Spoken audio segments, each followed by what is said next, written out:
Hello friends, welcome to my channel Surti Rasoi. આજે આપણે બનાવીશું પ્રોન્સ મસાલા, જેના માટે મેં લીધેલા છે 500 ગ્રામ જેટલા પ્રોન્સ સાફ કરીને ધોઈને। આ 25 ગ્રામ જેટલો મારો સ્પેશિયલ મસાલો અને 100 ગ્રામ કાંદા અને 100 ગ્રામ ટામેટાની પેસ્ટ એને આપણે આના અંદર ઉમેરી દઈશું।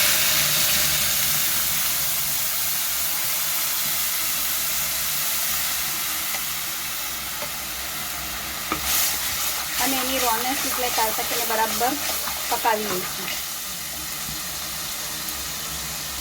આપણા કાંદા ટામેટા બરાબર સોટલાઈને ઓઇલ છૂટું થઈ ગયું છે। હવે આપણે એને નાખીશું અંદર આ મસાલો ને એને બી બરાબર મિક્સ કરી લઈશું કે એની બધી રોનેસ નીકળી જાય। આમાં આપણે ઉમેરીશું થોડું પાણી કે બધો મસાલો બરાબર પાકી જાય એના અંદર ને પાછું ઓઇલ છૂટું થવા તક એને ધીમી આંચે પકાવીશું।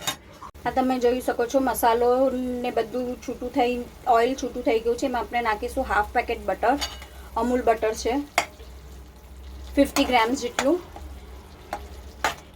એના સાથે આપણે નાખી દઈશું આ 500 ગ્રામ છોલેલા સાફ કરેલા ઝીંગા।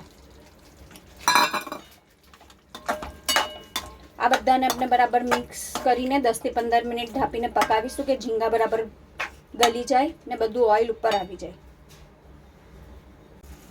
આપની 10 થી 15 મિનિટ થઈ ગઈ છે। તમે જોઈ શકો છો પ્રોન્સ ગળી ગયા છે અને બધું ઓઇલ અને બટર બી ઉપર આવી ગયું છે। હવે આપણે એને પ્લેટમાં પીરસી ને ચાવલ યા તો પછી ગરમ ગરમ રોટલી સાથે સર્વ કરી લઈશું।